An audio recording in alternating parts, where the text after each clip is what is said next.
What's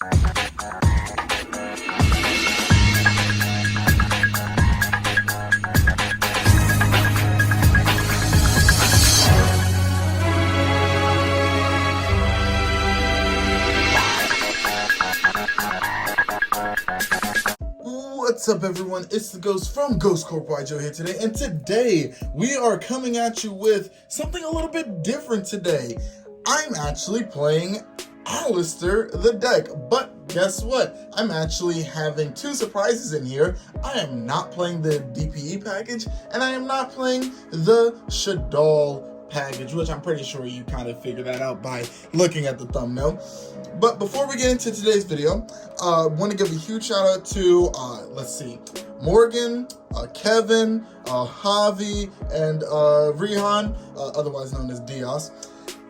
Yeah, all of you have honestly helped me with different iterations of either Alistair the deck or just Spellcaster deck in general.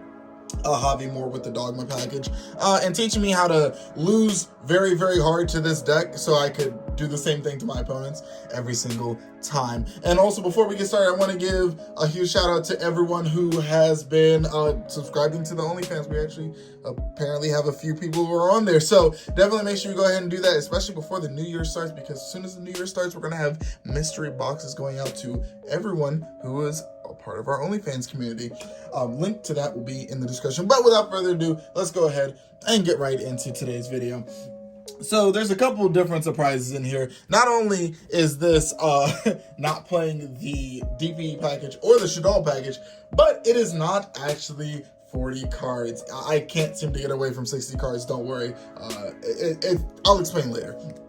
Either way, let's go ahead and get straight into the profile. We're going to try to keep this very, very short. It's 3 a.m. and I want to go to sleep.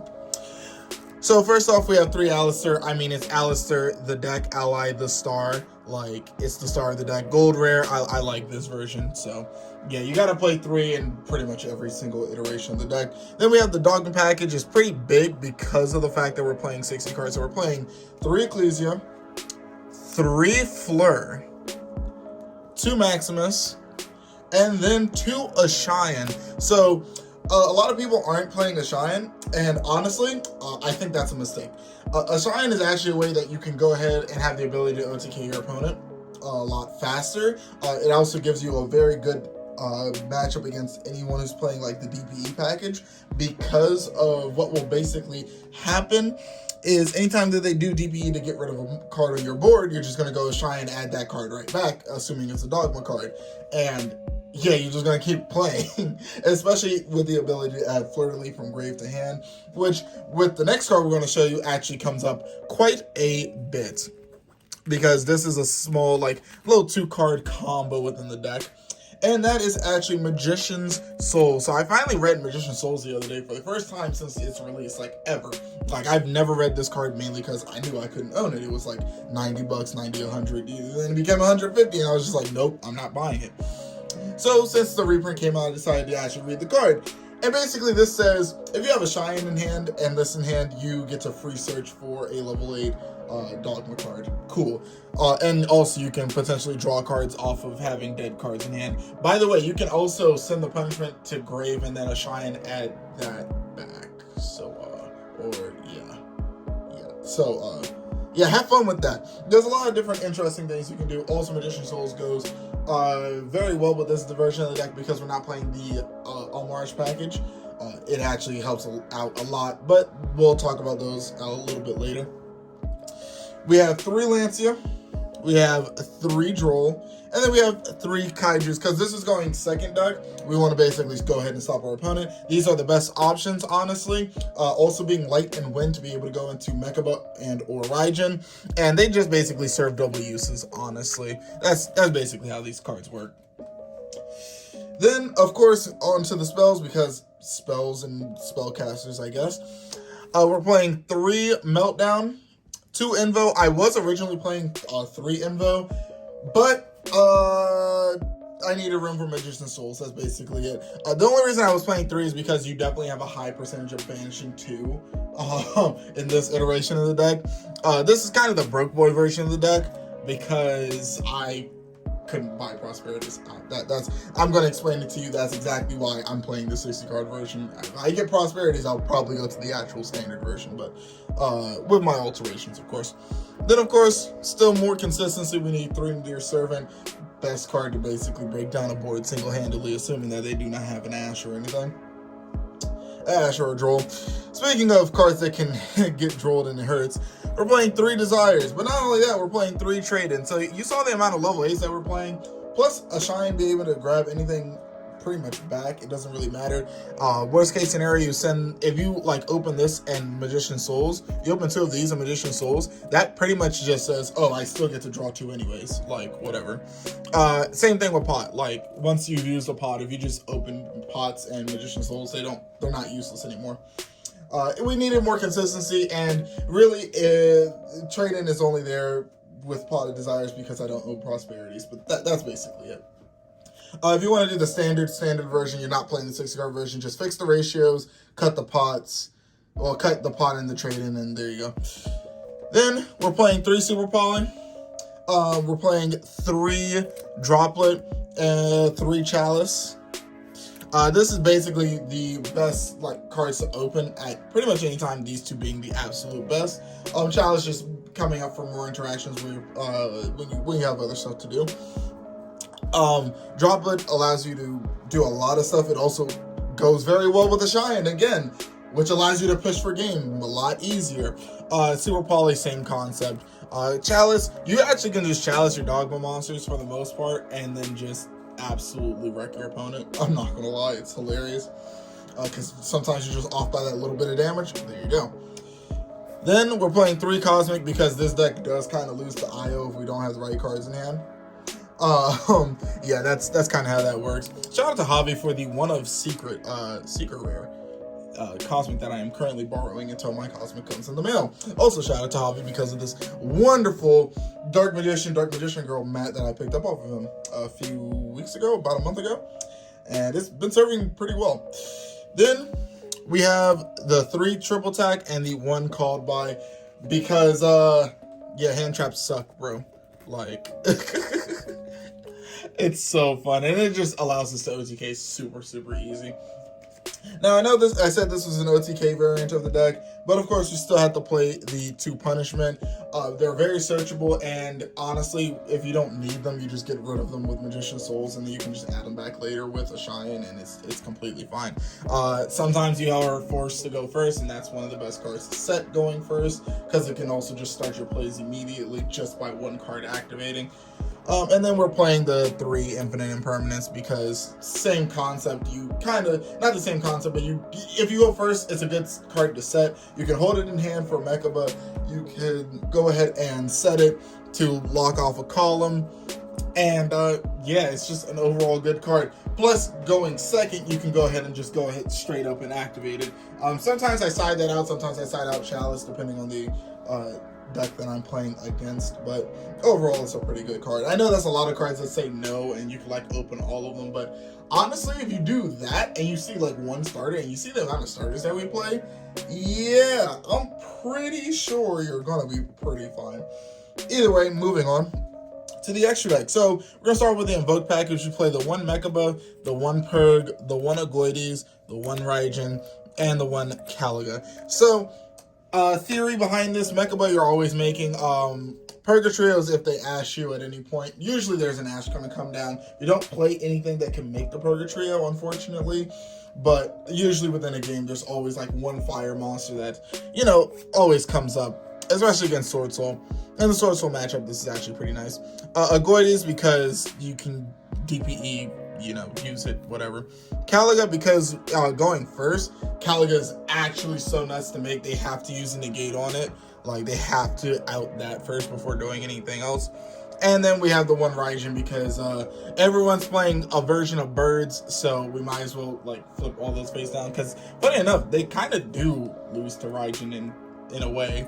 So it's funny that their own deck causes them to lose.